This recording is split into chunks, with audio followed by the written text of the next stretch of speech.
wonder what it takes to live a life creatively? So do we. That's why we're here, to find out what clever people do to succeed in the arts, business, and education. I'm Cecily Korst, and this is the Trailer Talks. We're interviewing artists and educators, musicians and actors, at home and on the road. So come on, it's going to be a good trip.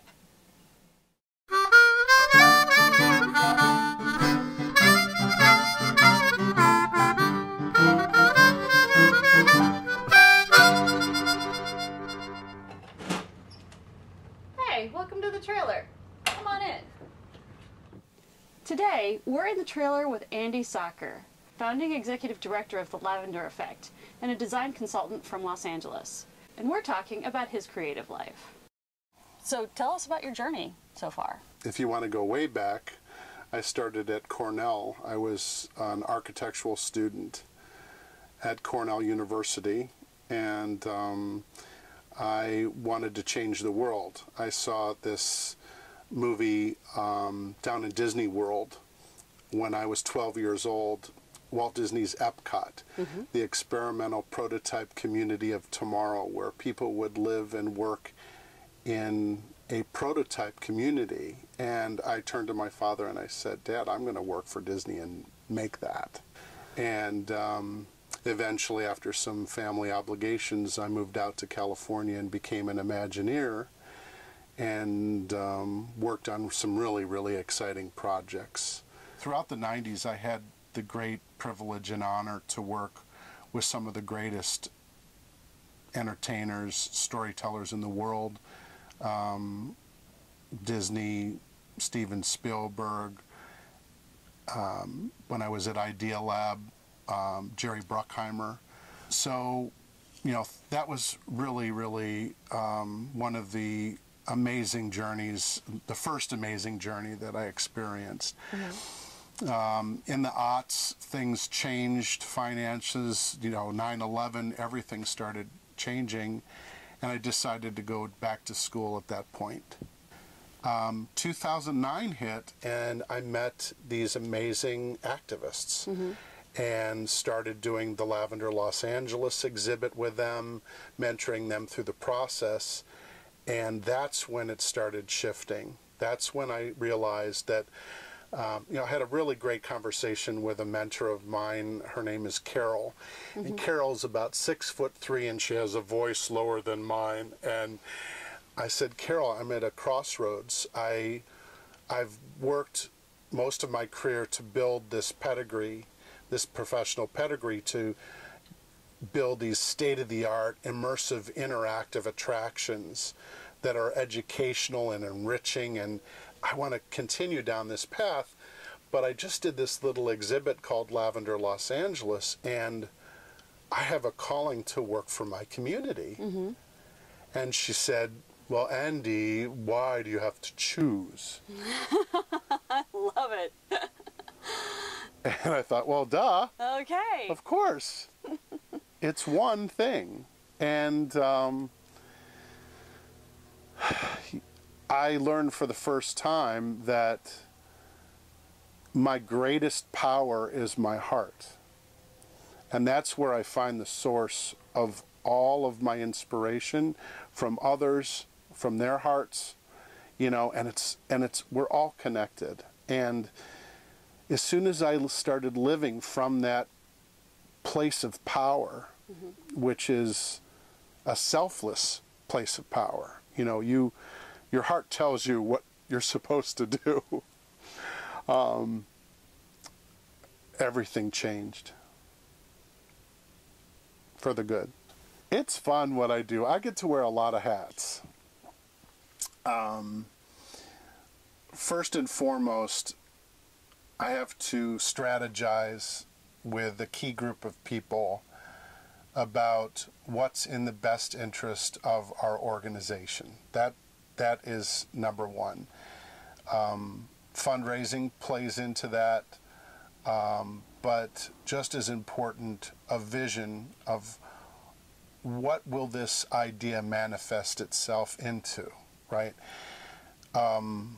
Our ultimate goal is to build a state-of-the-art, immersive storytelling museum of the 21st century that tells LGBTQIA history. We want to focus on how people interpret the history, how they make it relevant to their own lives today. I don't know, I see this as a manifestation of pride. True pride. When you know your history, when you know your queer family's history, you can be really proud of who you are. And that empowers young people to be the next gay president, or the next lesbian president, or the next transgender president. Who knows what we're going to be capable of in the near future. Describe success for you. I was at this Models of Pride workshop, and we had 5 facilitators doing an amazing job teaching young people how to ask the right kind of questions. You know, we have these amazing elders.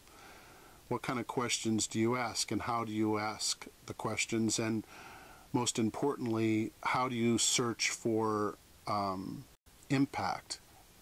You know, what in their lives changed your life for the better? And the elders and the students were talking, and all of a sudden I was just overwhelmed, and I started crying because I saw our mission being accomplished. That's when I know we're doing something right. So how does your personal story inform your work? So when I was in undergrad, I fell in love for the first time. His name was Lou Ryder. And he changed my life because he showed me that being gay was something that you just accept and love about yourself.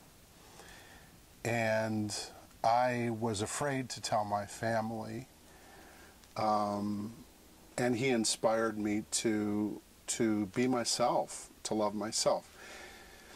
Eventually I did tell my father. Actually, eventually my father discovered a letter from my ex-lover and encouraged me to come out. And I thought my life was over at that point, and my father said 2 things to me that changed my life forever. He said, "I will love you no matter who you love." And I thought, boy, have I underestimated my father all these years.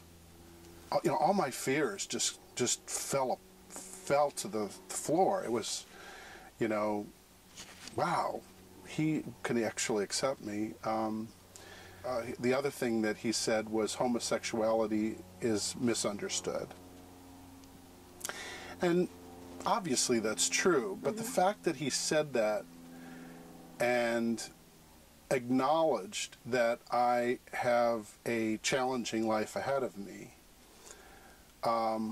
was enough to just say that the reason why he's concerned is that he wants my life to be happy.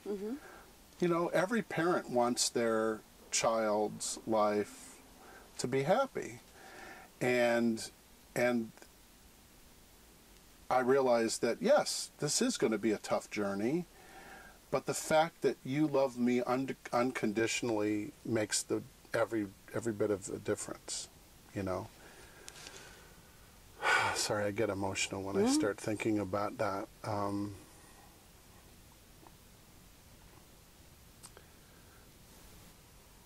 That's all I needed to hear. And that empowers me to do what I'm doing today.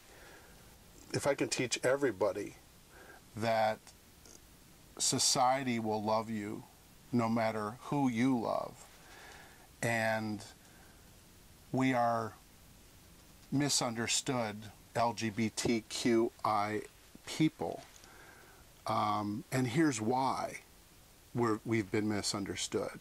You know, here are the origins of the misunderstanding in our history.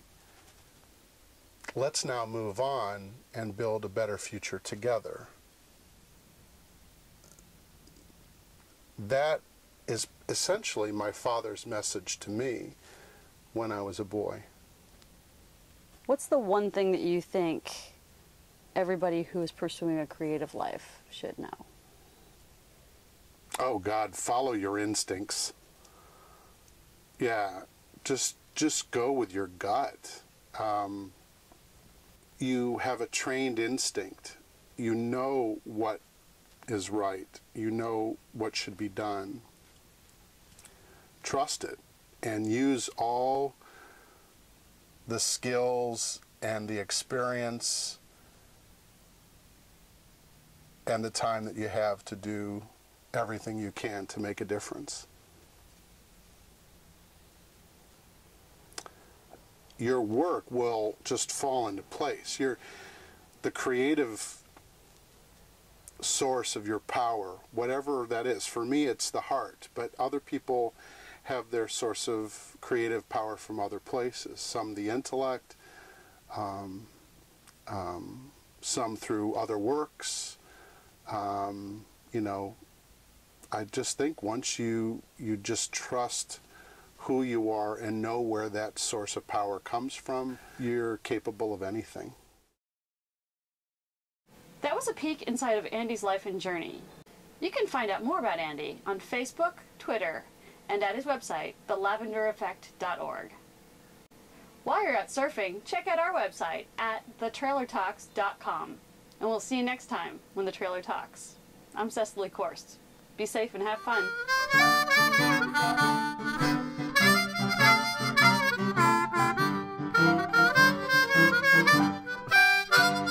Thanks for being on the Trailer Talks. Thank you. Appreciate it. This has been great. Yeah. Did I miss anything? No. Okay.